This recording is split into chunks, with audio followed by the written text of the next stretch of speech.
So I've been using from a very early age. And I would say it all stemmed, well, in the beginning, it all stemmed from just wanting to fit in. So I was 12 and my friend John was 11, and John lived in this apartment complex, and he would buy joints off of this lady named Sandy. She lived on Burnham Street in South Portland, Maine. And Sandy was like in her 40s. We were 11. And I remember at the time John buying weed off of her, I remember just thinking like how cool she was and how she would buy us alcohol. But like looking back, I'm like, I cannot believe this 40-year-old woman was buying alcohol for 11-year-olds. That's crazy. But she did. And that's the type of city that Portland, Maine is. You get a lot of like just old-time drinkers, old-time partiers, and you know, just I wouldn't say it's like it's got that redneck vibe, but without the country western accents. And so John would buy joints, and then we would all hang out at Dave's house. Dave was 16, and Dave had a girlfriend named Lisa, and Lisa had a twin sister named Donna, and they all had their own apartment. Donna and Lisa were emancipated minors. They both worked at the Big Apple. The Big Apple would be like your AM PM on the West Coast. And they both worked at the Big Apple, probably making $6 an hour.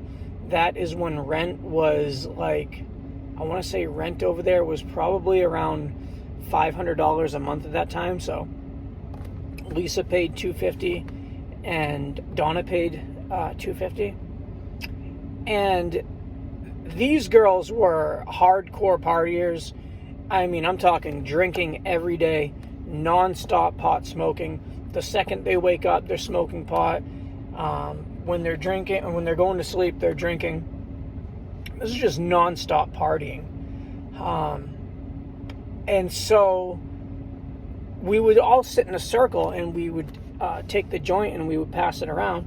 Or we would take the bowl and we would pass it around, and it would get to me, and I would take it, and if it was a joint, you know, I'd take it and I'd blow the smoke out.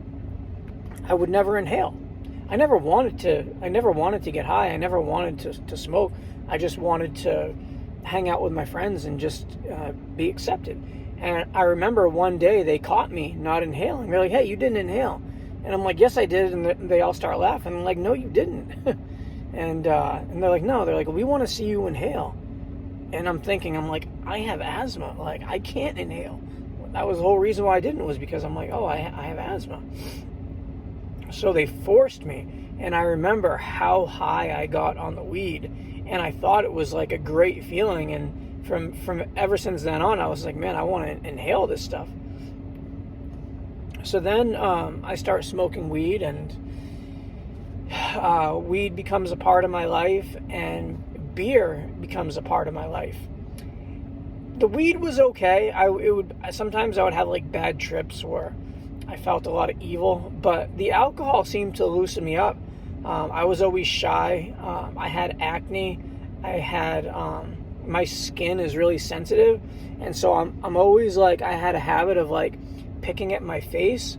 And since I have dry skin, like, I know how to combat it now, but when I was a kid, I didn't know anything about my skin and having sensitive skin. And so I'd pick at my face, and I would think, oh, if I wash it, that'll make it better. So then I'd wash it with soap, and it would dry out. I'd pick at it more, and my skin just became really bad. It was red, and I just always looked puffy. And I didn't realize that picking my skin was doing all this. And so I found that if I took Sudafed, this is when you could go to the store, to CVS, and you could buy like the Sudafed with ephedrine. You could buy a lot of it. I remember it was the green kind, the maximum strength. And I remember I took a bunch of Sudafed one day, just randomly. Nobody told me to do it. I just did it because it said maximum strength.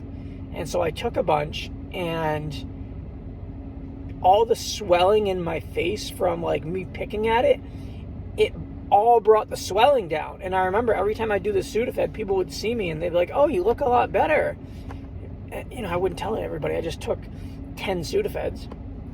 And so I got on this Sudafed thing where I took Sudafed because it brought the puffiness and the redness of my face down.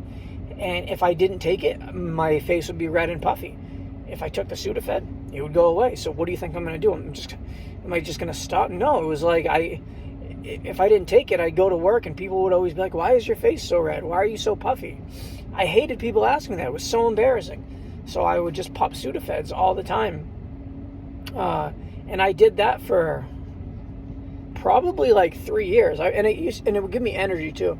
And I remember I worked at a restaurant, so I was a busboy, and so I would always take Sudafed, and then we got into like Hydroxycut. That's when Hydroxycut had the ephedrine.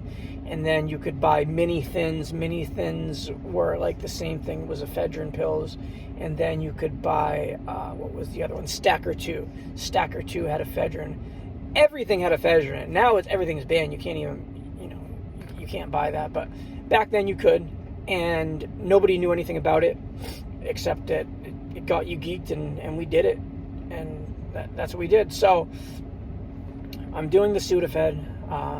I'm drinking, I'm smoking, I have asthma, it's hurting my lungs, I'm getting to be very unhealthy. So, and I'm also doing ecstasy. I was a busboy at DeMillo's restaurant, DeMillo's on the Water, very nice restaurant, very fancy restaurant, owned by 4 or 5 brothers. Dan DeMillo was my boss. Shout out to Dan if you ever see this video. Dan was the best boss I've ever had. I was always late. I was a very fast and efficient busboy, but I was always late. My uniform was always messed up. And he put up with it and still gave me a job. Fired me a few times, but always let me come back. Dan was the nicest. But those guys at DeMillo's are very understanding, especially when it comes to substance abuse. I remember them dealing with, they're still dealing with it. Employees with substance abuse issues, they're very understanding with it, and they don't press judgment on you. Really good place to work. They even, if you're in jail in the work release program, they even let people come and work straight from jail, which is pretty cool. But working in the restaurant industry, it's a lot of partying, a lot of drinking, a lot of drugs. And I remember meeting this girl named Ellie, and Ellie was an ecstasy dealer. She was friends with Alana. Alana worked at DeMillo's as a cocktail waitress, and I remember being so obsessed with Alana because I thought Alana was very, very gorgeous, and I remember just wanting to do anything to just be around Alana. And Alana did ecstasy, so I did ecstasy to kind of be around Alana, and Alana was friends with Ellie, and Alana helped her sell it. And so a lot of times I would call Ellie to buy ecstasy just so I could hang out a little bit with these girls, because I just thought they were so attractive and I just wanted to be around them. But I like the Ellie had really good ecstasy, and I got into this ecstasy thing. Keep in mind, ecstasy is $20 a pill. Once you start doing it for a few weeks, you need more than one pill. At the restaurant, I'm making about $60, sometimes $80, sometimes $30 a night in tips, and my hourly wage is $7.15. So I'm making about $500 in tips, because I'm working, so that's a shift. Sometimes I work double shifts. So I'm making about $500 a week in tip money, and then my check is about $200 a week in my check. So I guess I'm making about $700, and it's all going to drugs. Food, I'll buy Chinese food with the money I have left over, but pretty much everything is just going to partying. And the reason why I would party so much was because it would, I would feel loose, I'd feel comfortable, I could talk to people, I could be around people. I didn't have a fear, and if I wasn't high and if I wasn't using, I was always like in fear, like, is this person going to think this of me? I don't have any confidence to go and talk to girls. I didn't even want to get on the phone and call people unless I was under the influence, because if I was under the influence, I could call anybody. Hey, how's it going? Hey, oh, good, man. Let's just, talk to people for an hour and just conversate. But if I was sober, I would put every word that I would say would be under the microscope, because I wouldn't want to say anything that would offend people. And so everything was just really based on how people viewed me. And so that led me just kind of, and let me backtrack. So the first time that I actually smoked weed, my dad always had a cup in the house, and he always hid it like on the top shelf, and in the cup, and it was always like this Red Lobster cup. It was like this coffee mug, and it had a lobster on it. He'd always put his bag of pot in there, and I was always looking for his stash. Even though I wasn't smoking, I was always just looking for the stuff that he would hide, because sometimes he'd hide change, he'd hide dollars, just random stuff he'd always hide. I always liked to find his hiding stashes. And I remember finding, me and my dad had gotten into a fight, and I called him Puppy. I said, "Puppy, I found your weed." And, he's yelling at me, swearing at me, and he would always smoke weed out of a can. And I remember taking his can and lighting it and smoking it in front of him just to make him mad. I think that was one of the first times that I got high. The time in the circle, maybe that was the first time. I was 12, 11, whatever. It was so long ago. I don't remember, minor little details, but that was one of the, if it wasn't the first time, it was one of the first times that I'd smoked. But actually having my own bag and having my own weed was, because I never had any money before I got a job. I was always stealing my dad's weed. But yeah, so, I'm working in the restaurant. I should make a video if even go like back further, because it even goes back a little bit further than that. But so I'm working at the restaurant doing ecstasy. There's this guy named Derek Bailey, and Derek is like 27, and all the girls at the restaurant are obsessed with Derek. He's sleeping with every single girl. He's selling coke. He has a Mercury Grand Marquis that's in like mint condition, not a scratch on it, and he's got like 8 subwoofers in the trunk, and this thing is awesome, right? Derek was just the man. And I remember Derek was getting ounces of coke, and he was selling grams for $80 at DeMillo's. Derek sold coke at DeMillo's probably for a good year. And so I remember just buying coke off Derek for a year, and I never liked coke. Every time I did it, coke never sat right with me. For one, it always felt like I was doing too hard of a drug. I felt like weed was, and alcohol was okay. I always felt like cocaine was like pushing it, like that's just bad. So I always had a bad vibe about coke. Every time I did it, just didn't feel right. But it would give me enough of a high or a euphoric feeling to where I would want to keep doing it, but never liked it. You know what I'm saying? But I spent a lot of money on it. So I'm doing ecstasy, doing coke, drinking, smoking. And then heroin comes in to Maine. And this is when it came in wax baggies, stamped wax baggies. So it would be like these little bags like this big, and they all had a stamp on it. One of the stamps was like a green monster, and then you had a stamp of a Ferrari, and then there was a stamp that said Smackdown. Each dealer would put their stamp on these baggies, and I remember trying heroin, not shooting it, just sniffing it. I remember the first time I tried it, doing it, and I was like, wow, this is pretty amazing. So so I remember doing that, and I was sniffing heroin, I don't know, maybe 4 months, 6 months, but I really loved it. It was better than everything. Anything that I had ever done before that was garbage compared to this stuff. It was nice. And so I start sniffing the heroin, and people start dying, right?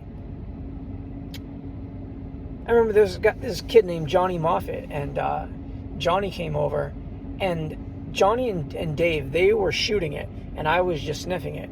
And Johnny had a broken leg. He'd gotten into, a car accident or something. And I remember he said he was doing it for pain. And these dudes are doing way more than one bag. They're doing a bunch of bags. And I remember thinking, I'm just like, man, these guys are nuts, right? Johnny Moffat ended up dying from an overdose.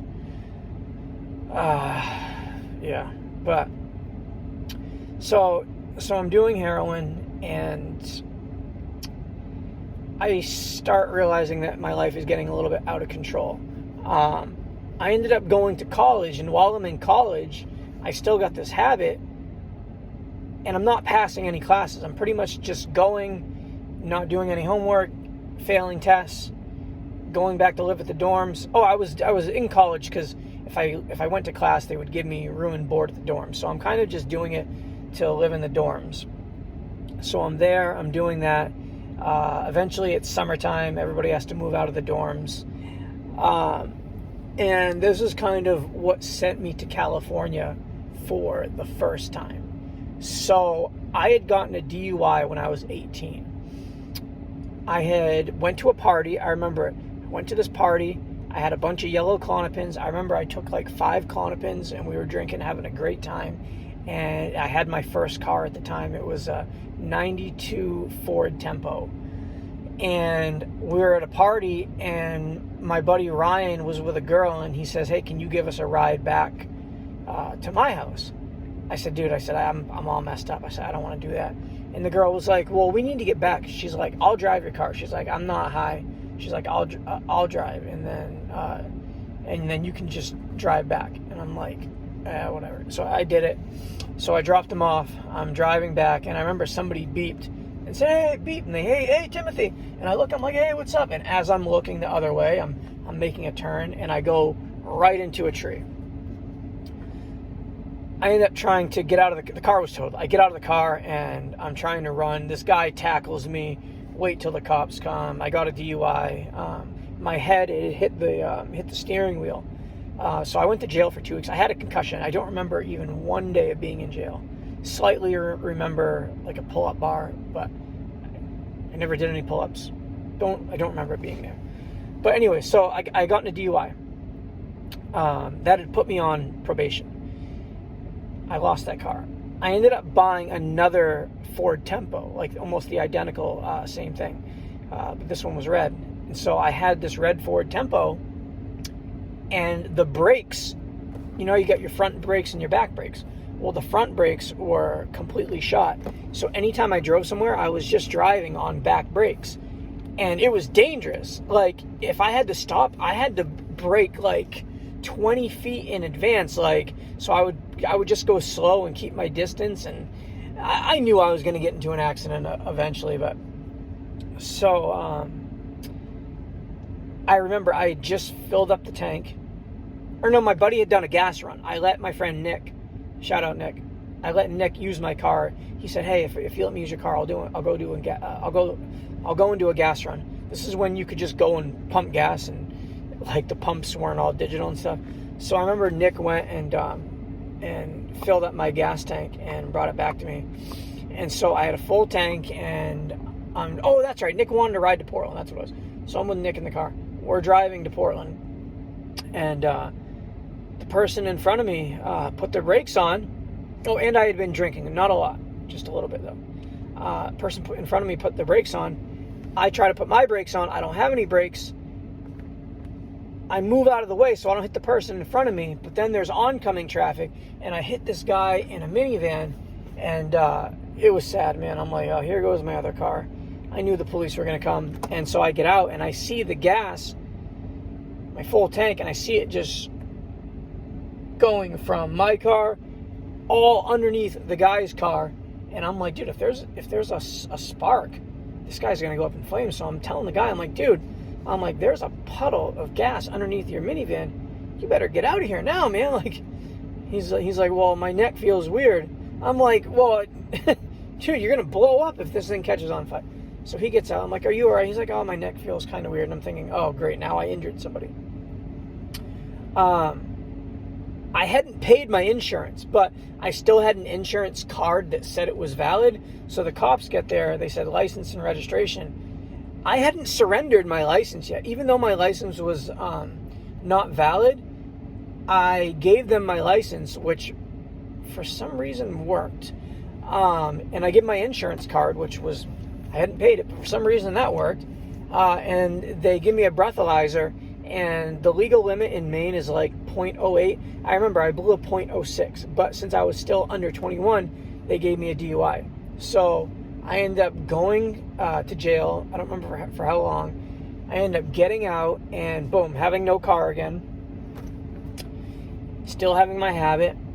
And at this time, this was around 2002. At this time, there was a lot of drinking and driving with like kids. It was like the big thing. Kids getting drunk and killing somebody, getting into an accident. Teenagers drinking and driving. They had that, the Mad Mothers Against Drunk Driving. This was big at the time. And I remember people with their second DUI were getting a year in prison. And so I was so scared that I was going to go to prison that I said, okay, I'm just going to dip and go to California to get away from this DUI. So, and I had my habit, and I thought, well, maybe I can get my life back together in California. So, what did I do? Oh, my friend Ryan calls me, and Ryan was a spoiled kid. He was an only child. His dad had a barber shop, made very good money with the barber shop. His mom was a hairdresser, and he had money. But his parents would always buy him like the latest stuff, the latest video game, all the like tech gadgets, Game Boys and Nintendos. So Ryan calls me right after I'd gotten out of jail. And he says, hey, Timothy, if I sell my computer and my PlayStation and my Xbox and this, he says, do you think we would have enough money to go and start brand new lives in Mexico? And I'm like, no, dude, we don't speak Spanish. There's no way we can move to Mexico. You don't know Spanish. I don't know Spanish. We'll get killed. We're white. I said, if we sold all those things, we could probably catch a Greyhound to California. He says, all right, let's do it. Call Lonnie and we'll break Lonnie up. So we ended up going to the pawn shop. At the time, I remember this computer. I think it had like a 20 gigabyte hard drive. At the time, that was a lot. Still CD-ROM. I think we got, I don't know, like 150. I don't remember. We pawned his PlayStation. He had a bunch of like other little random things. And how much money do we have? I don't remember the exact amount, but he had gotten more money from his parents. And I remember we got $1,000. We had $1,000 after we got our tickets. So we both got bus tickets, Greyhound tickets, from Portland, Maine to California. Hold on one second. Yeah. Hi. I'm making a video. Can I talk to you in just a minute? Yeah. So we get our bus tickets, and we decide we're going to go cross country and we're going to go to California, start new lives. So we get on the bus and we're going, and actually what ended up happening is instead of going all the way to California, we decided we're going to get off in Las Vegas and have my mom come pick us up in Las Vegas, because my mom lived in 29 Palms at the time, which is only about 2 hours from Las Vegas. So, and we wanted to like party in Vegas, so that was the plan. So we're having a great time, going, traveling, seeing the world, you know what I mean? We're 19 years old, and me and Ryan are best friends. We've known each other since we were 4 years old. We both got kicked out of the same preschool together. And we're just having a blast, man. It's great, exploring. We're going to start new lives. We're going to get jobs. We're going to get a car when we get to California. There's no snow in California. It's the land of opportunity. We're young.